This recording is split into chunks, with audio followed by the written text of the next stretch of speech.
Hello, dear viewers. Thank you so much for joining me today. We have our daily tarot reading with Tarot Mom. I ask you always to pick the stone that really resonates with you, the one that really feels right to you. If more than one feel right, pick more than one. And we'll begin. We'll do a golden nugget card at the end too for further clarification if you'd like another little bit about your reading.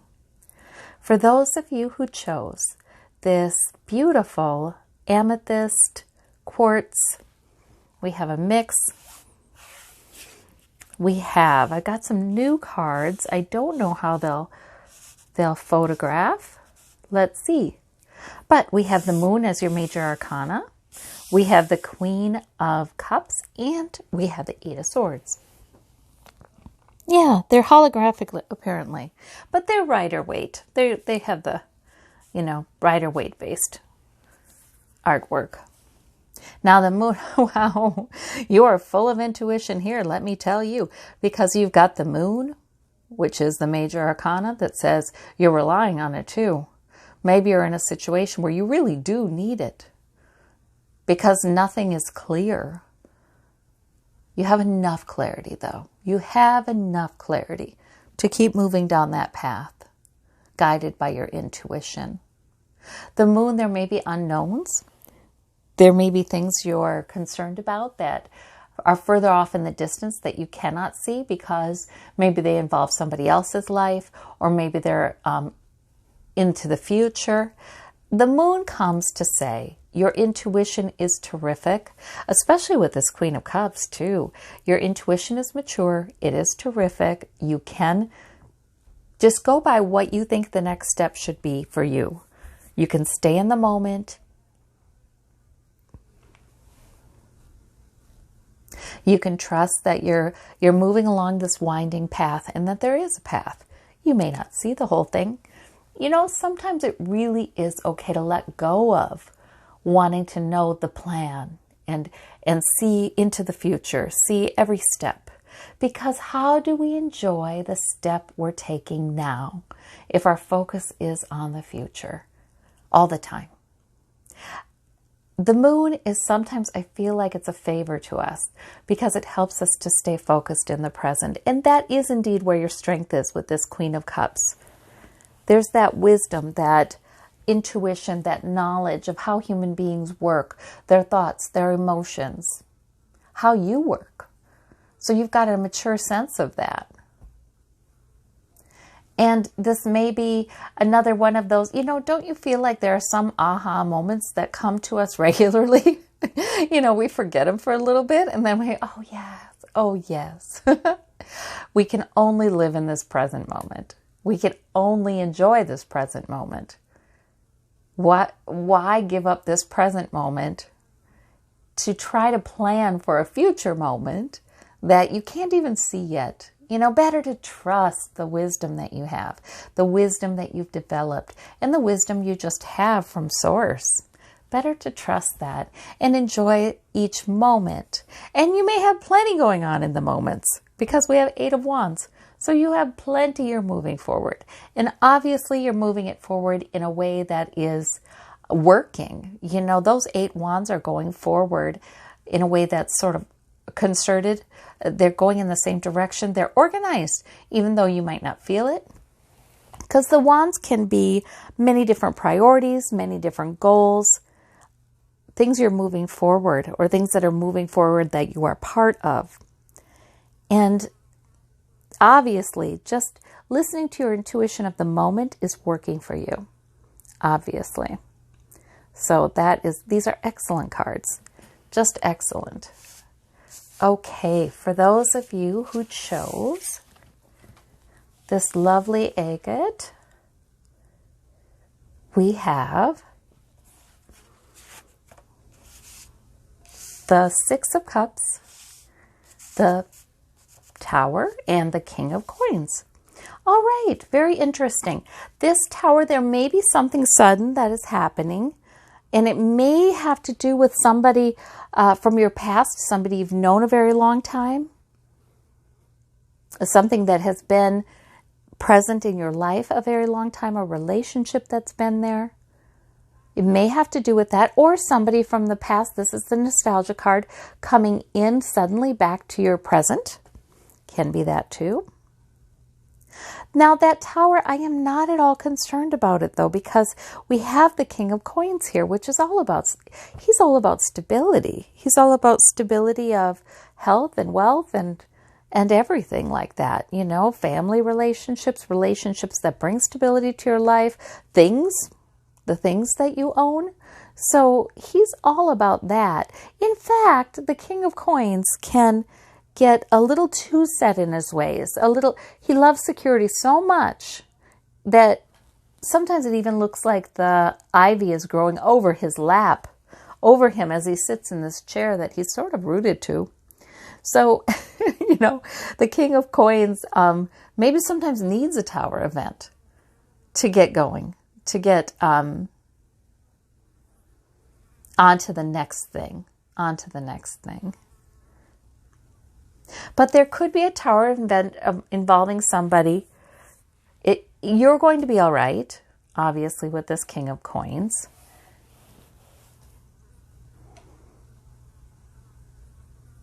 There can be a Tower event that involving somebody from your past, somebody you had known a long, long time.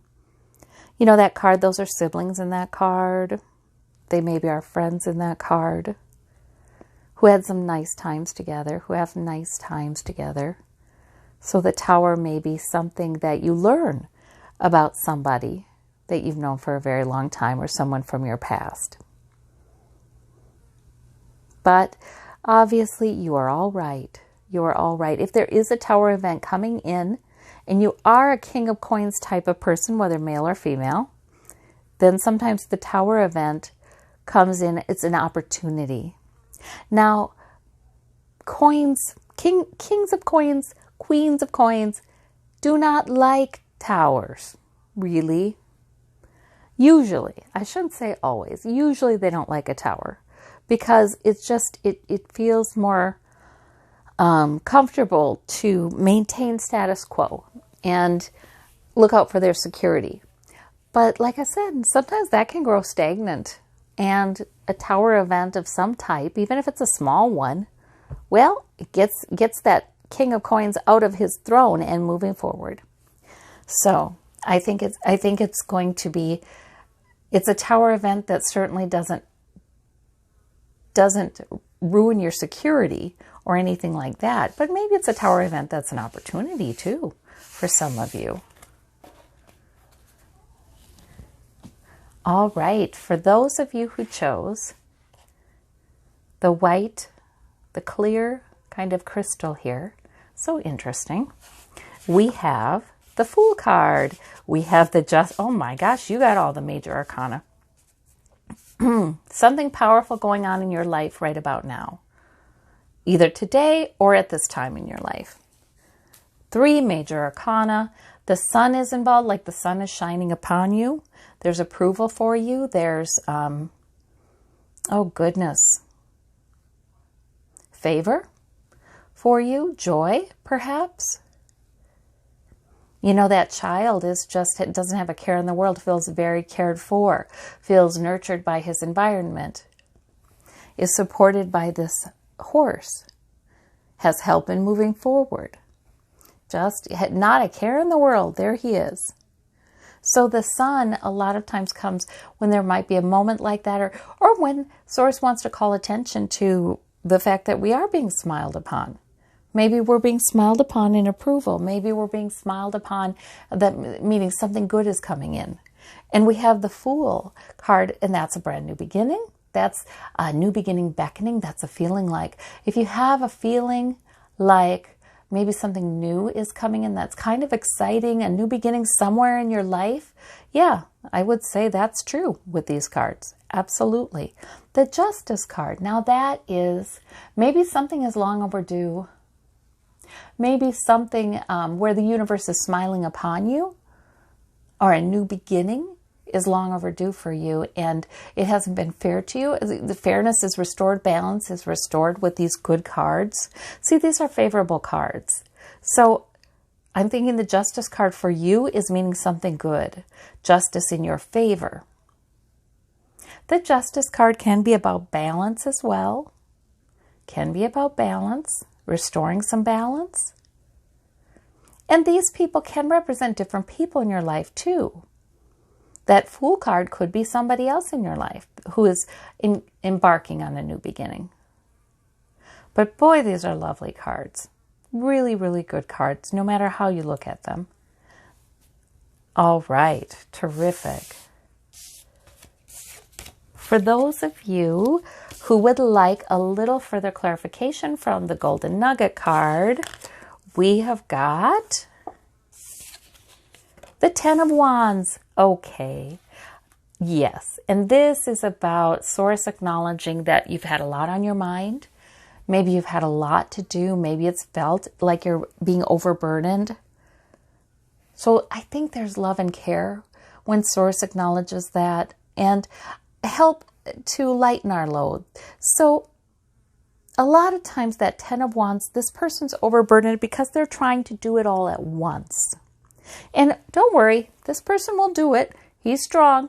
There's the house. He's bringing that load home. He's bringing those goals, those priorities, those purposes, whatever they may be. He's bringing them home.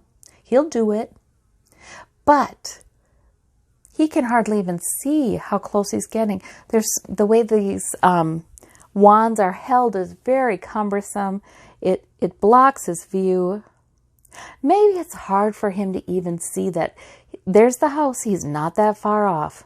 Maybe he feels like he's been carrying these wands for so long. But the house is in the distance. He will be able to put them down. Also, sometimes this comes up to say, take a little time to surrender some of those wands till you're just holding the one you can deal with right now. Take a little time to put the other priorities or concerns in the hands of a loving Source. If there's a bunch of things you want to get done, maybe take a little time to meditate upon your day, your weekend, your next week. What to do, what day. And it's all we can do is one thing at a time. And surprisingly, even if we feel like we have a lot to do or a lot on our mind, a lot of worries, we can still enjoy the one thing we're doing. We can completely immerse ourselves in the thing we are doing right now. It actually ends up making us more productive. Because carrying around all of the things that are important to us in our brain, like I've got to attend to all these, it actually saps our strength, it saps our energy. So that's not a good thing. It's much better to trust that, as we always do, we will take care of what's important and we will affect what we can affect. Some things we can't do anything about, but we can enjoy each moment dealing with what's in front of us. So that's always a wonderful card for that. Well, I thank you all so very much. Like the video if you are still watching at this point, please. And we'll see you next time. Bye-bye.